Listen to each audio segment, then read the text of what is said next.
amados irmãos e irmãs do grupo de reflexão bíblica São Jerônimo, que alegria podermos nos encontrar neste dia 22 de maio, 7ª semana do tempo pascal, para meditarmos a palavra de Deus. Hoje nós meditaremos o texto do livro dos Atos dos Apóstolos, capítulo 19, versículos de 1 a 8, texto que nos é proposto como primeira leitura da liturgia da palavra de hoje.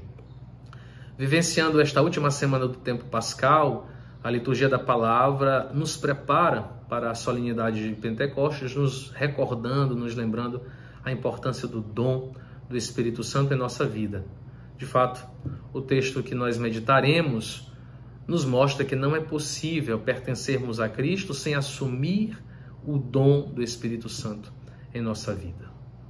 O texto que nós lemos se inicia com uma nota narrativa importante que nos situa diante de duas ações missionárias. A ação missionária de Apolo, de quem nos é dada algumas indicações biográficas em Atos 18, e de cuja pregação se diz que ele ensinava com exatidão a respeito de Jesus, embora só conhecesse o batismo de João.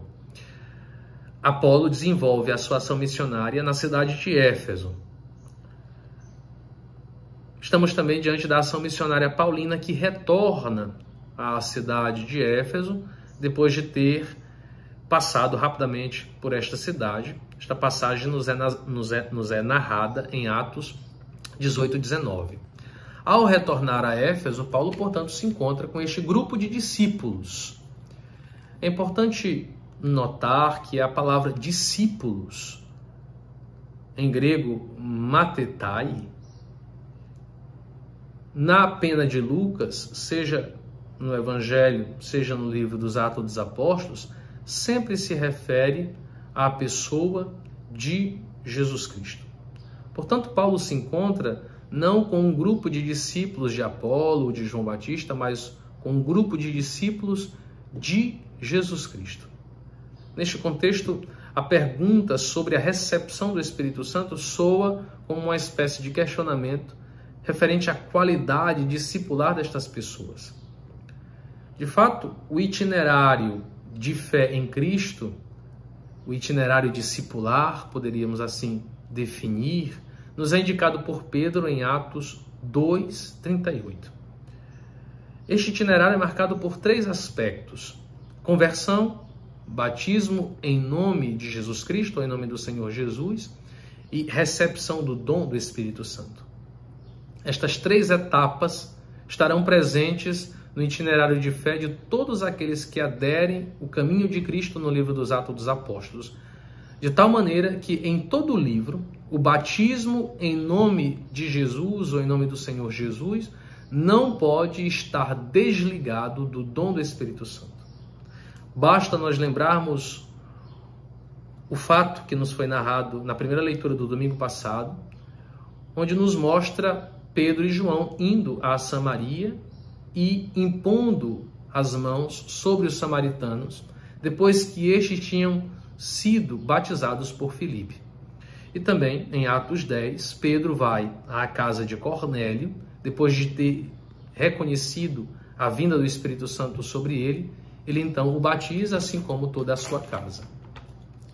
Ora, no trecho que nós estamos meditando, os chamados discípulos, portanto seguidores de Jesus, conhecem apenas o batismo de João, sobre o qual Paulo lhes faz uma pequena catequese expondo o significado deste batismo.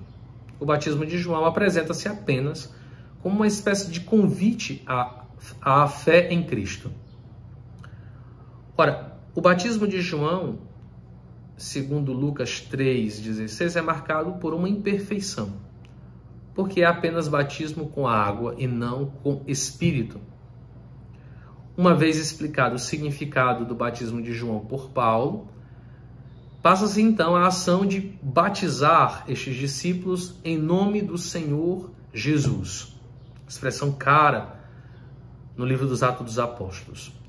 Não se trata certamente de rebatizá-los ou de negar a importância do batismo de João. Na dinâmica narrativa de Atos, o batismo em nome do Senhor Jesus indica que os que são batizados passarão a partir do batismo, a estar sob a autoridade daquele que o nome representa e a quem eles pertencerão.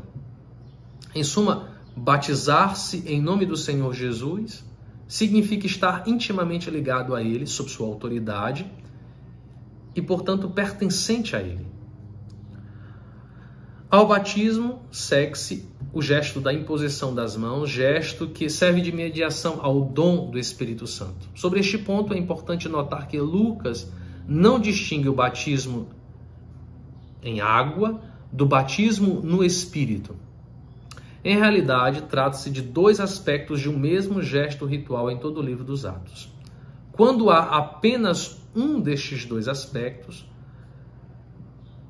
batismo em nome de Jesus ou vinda, descida do Espírito Santo, logo os protagonistas da narração unem estes dois polos. Basta mais uma vez lembrarmos Atos 8, a ida de Pedro e João a Samaria, e Atos 10, a ida de Pedro à casa de Cornélio.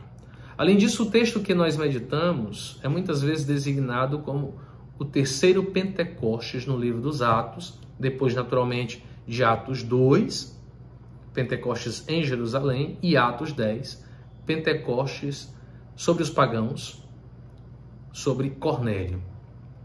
O efeito da descida do Espírito Santo, tal como nos é narrada no texto que nós lemos, nos remete a Atos 2. Eles falam em línguas, ou seja, profetizam. Tal como em Atos 2, falar em línguas não significa falar enrolado, significa falar claro, de tal maneira que todos possam entender em sua própria língua. Falar em línguas significa profetizar, conforme a própria interpretação que Pedro dá a este evento em Atos 2:18. Profetizar também não significa prever o futuro. Isto seria superstição. Profetizar significa esclarecer o significado da palavra de Deus na vida. E é o Espírito que capacita os discípulos e discípulas ao testemunho da palavra de Deus, à vivência desta palavra. Por isso, o texto se conclui justamente com o exemplo de Paulo, que, guiado pelo Espírito, testemunha sua fé em Cristo com audácia e coragem. Sua mensagem é centrada no tema do reinado de Deus, que é a mensagem do ressuscitado, segundo Atos 1:3. Destas indicações exegéticas, duas reflexões pessoais nós podemos desenvolver. Primeiro, pela leitura do livro dos Atos dos Apóstolos, não é possível desligar o significado do batismo em nome de Jesus, do Senhor Jesus, do dom do Espírito. Embora estes dois aspectos possam estar separados no plano narrativo, eles não estão separados no plano teológico. Aquele que recebe o Espírito Santo deve viver sua pertença ao Senhor Jesus, viver sob sua autoridade. Assim como aquele que pertence ao Senhor Jesus, que vive sob sua autoridade, deve manifestar essa sua pertença sendo guiado pelo Espírito no testemunho da palavra. O batismo, portanto, não é apenas um evento social ou um ritual sacramental vazio. O segundo ponto de reflexão é que o Espírito nos capacita para o testemunho da palavra. Percebemos que o efeito da ação do Espírito Santo em nós, no livro dos Atos, está ligado ao exercício da fala, da proclamação, do anúncio. Proclamação da palavra de Deus em uma linguagem clara, audível a qualquer interlocutor. Significado do dom das línguas. Por isso mesmo, proclamação profética, porque proposta de vida justa para todos aqueles que escutam a palavra de Deus.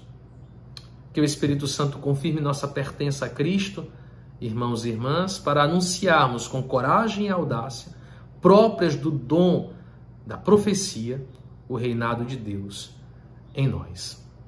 Boa meditação a todos.